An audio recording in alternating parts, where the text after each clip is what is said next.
Telangana CM Revanth Reddy పాలన గాలికొదిలేసి రాజకీయ కక్ష సాధింపులకు పాల్పడుతున్నారన్నారు బీఆర్ఎస్ అగ్రనేత హరీష్ రావు. ప్రతిపక్షంపై కక్ష సాధింపు కోసమే రాజకీయ కమిషన్లు వేశారని మండిపడ్డారు. కేసీఆర్ ను హింసించటమే లక్ష్యంగా కాంగ్రెస్ పాలన సాగుతుందన్నారు. కాంగ్రెస్, బీజేపీలు కలిసి బీఆర్ఎస్ పార్టీపై కుట్రలకు తెరలేపాయన్న హరీష్ రావు, కాళేశ్వరం ప్రాజెక్టుపై పీసీ ఘోష్ కమిషన్ ఇచ్చిన నివేదిక నిజమైతే తెలంగాణ ప్రభుత్వం తప్పుపడుతున్నది, బీఆర్ఎస్ నేతలను కాదని కేంద్ర ప్రభుత్వాన్ని అని అన్నారు. తెలంగాణ భవన్లో మంగళవారం కాళేశ్వరం ప్రాజెక్టుపై కాంగ్రెస్ కుట్రలు, కమిషన్ వక్రీకరణలు వాస్తవాలు అనే అంశంపై పవర్ పాయింట్ ప్రెజెంటేషన్ కార్యక్రమం జరిగింది. ఈ క్రమంలోనే కాంగ్రెస్ సర్కారు వైఫల్యాలపై మండిపడ్డారు హరీష్ రావు.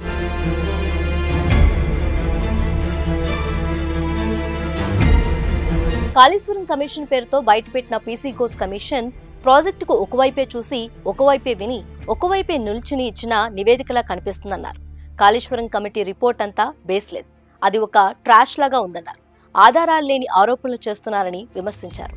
ప్రాజెక్టుపై ఒక సీఎం సమీక్ష చేయటం నాటి సీఎంగా కేసీఆర్ బాధ్యతని, అది రాజకీయ జోక్యం ఎలా అవుతుంది అని ప్రశ్నించారు. మహారాష్ట్రతో చారిత్రక ఒప్పందం చేసుకుని కాళేశ్వరం నిర్మించామని, ఈ 2 ఏళ్లలో కాంగ్రెస్ ప్రభుత్వం ఒక్క ప్రాజెక్ట్ అయినా నిర్మించిందా అని అడిగారు.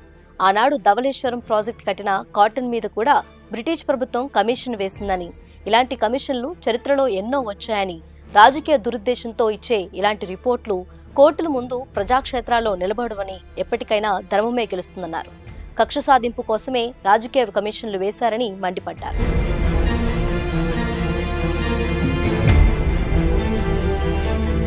కాంగ్రెస్, బీజేపీలు కలిసి బీఆర్ఎస్ పార్టీపై కుట్రలకు తెరలేపాయని ఫైర్ అయ్యారు హరీష్ రావు. పొరుగు రాష్ట్రంలో పోలవరం 3 సార్లు కూలినా కేంద్ర సంస్థ అయిన ఎన్డీఎస్ఏ అక్కడికి వెళ్లలేదని, కనీసం రిపోర్ట్ కూడా ఇవ్వలేదని ఆరోపించారు. ఇవాళ రాష్ట్రంలో స్థానిక సంస్థల ఎన్నికలు సమీపిస్తున్న వేళ కుట్రపూరితంగా రేవంత్ సర్కార్ కాళేశ్వరం రిపోర్టును బయటపెట్టిందని ధ్వజమెత్తారు. కాంగ్రెస్ బయటపెట్టిన రిపోర్టులో అన్ని అబద్దాలు, అవాస్తవాలు ఉన్నాయని అన్నారు. ఒకవేళ అసెంబ్లీలో 655 పేజీల రిపోర్టును బయటపెడితే చీల్చి చెండాడుతామని ప్రభుత్వానికి సవాల్ విసిరారు హరీష్ రావు. కాళేశ్వరం ప్రాజెక్టుపై అసలు నిజాలన్నీ అసెంబ్లీ వేదికగా ప్రజలకు వివరిస్తానని అన్నారు. రిపోర్టులో కేవలం తమకు అనుకూలంగా ఉన్న విషయాలనే నిన్న బయటపెట్టారని విమర్శలు గుప్పించారు.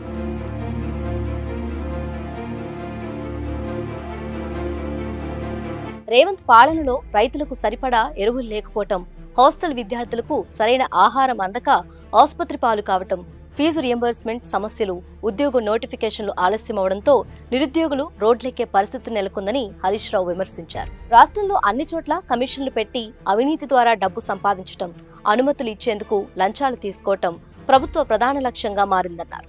రాష్ట్రంలో కాంగ్రెస్ అధికారంలోకి వచ్చాక పాలన అస్తవ్యస్తంగా తయారైందన్నారు. కమిషన్లు, కేసులంటూ వరుసగా ఎలక్ట్రిసిటీ స్కామ్, కాళేశ్వరం కమిషన్, గొర్రెల స్కామ్, ఈ కార్ రేసింగ్లని ఏదో ఒక కేసులు పెట్టి రేవంత్ రెడ్డి తన వైఫల్యాన్ని కప్పిపుచ్చుకునే ప్రయత్నం చేస్తున్నాడన్నారు.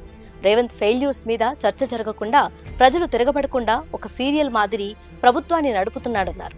రైతుల ప్రయోజనాలు ఫణంగా పెట్టి కేసీఆర్ను ఇబ్బంది పెట్టాలని చూస్తున్నారని విమర్శించారు.